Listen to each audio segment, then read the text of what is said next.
Pemikiran ekonomi Islam muncul bersamaan dengan diturunkannya Al-Quran dan masa kehidupan Rasulullah pada akhir abad 6 Masehi hingga awal abad 7 Masehi. Pelaksanaan sistem ekonomi Islam telah ada dan dilaksanakan oleh Rasulullah SAW sebagai seorang Rasul tauladan bagi umat Muslim.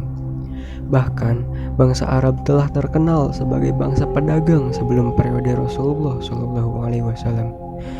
Dalam sejarah tercatat bahwa Mekah merupakan urat nadi dari pusat perekonomian di sana, atau dikenal dengan sebutan Ummul Qura. Pada masa Rasulullah, saudagar kaya sangat menentukan pertumbuhan perekonomian. Hal ini disebabkan oleh pembangunan baik sektor keagamaan, spiritual maupun kebudayaan dibangun dengan mengutamakan prinsip bisnis, keuntungan, dan jual beli. Sehingga dari hal tersebut menyebabkan ketidakadilan dan ketimpangan ekonomi, karena para pedagang hanya fokus pada meraup keuntungan sebanyak-banyaknya, hingga yang miskin semakin miskin dan yang kaya semakin kaya. Untuk intensifikasi pembangunan, Rasulullah pertama kali membangun masjid sebagai lokomotif pembangunan. Adapun karakteristik perekonomian pada masa Rasulullah adalah sosial religius, yang menekankan kerja kooperatif bagi kaum muhajirin dan ansor yang menyebabkan meningkatnya distribusi pendapatan dan kesejahteraan masyarakat. Salah satu sebab terjadinya peredaran uang yang terlalu tinggi adalah terjadinya defisit anggaran yang ditutup dengan pinjaman. Karena itu, agar kebijakan moneter menjadi lebih efektif, perlu koordinasi antara kebijakan moneter dan fiskal untuk mewujudkan tujuan-tujuan nasional.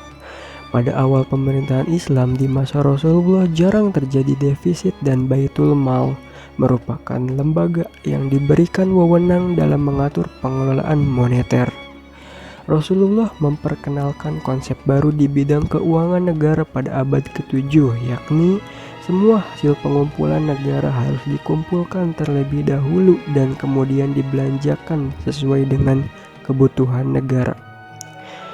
Di dalam pengelolaan moneter awal, pemerintahan Islam mengalokasikan dana untuk penyebaran Islam, pendidikan dan kebudayaan, pembangunan ilmu pengetahuan, pengembangan infrastruktur, dan penyediaan layanan kesejahteraan sosial.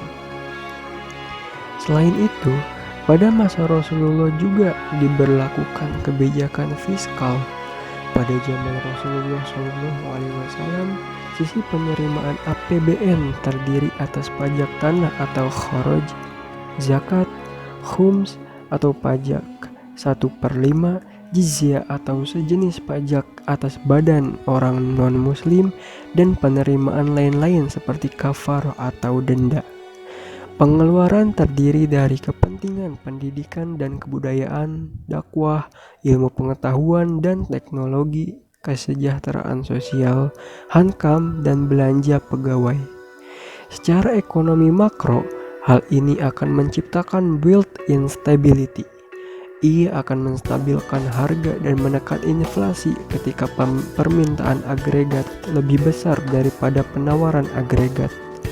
Dari sisi penerimaan, yaitu zakat dalam Al-Quran telah diatur bahwa terdapat golongan yang berhak menerima zakat, dana zakat, infak, sedekah, dan khums. Mempunyai dampak yang sangat besar dalam perekonomian, yaitu banyaknya masyarakat yang sebelumnya berstatus hamba sahaya atau orang lemah berubah menjadi mandiri dan merdeka.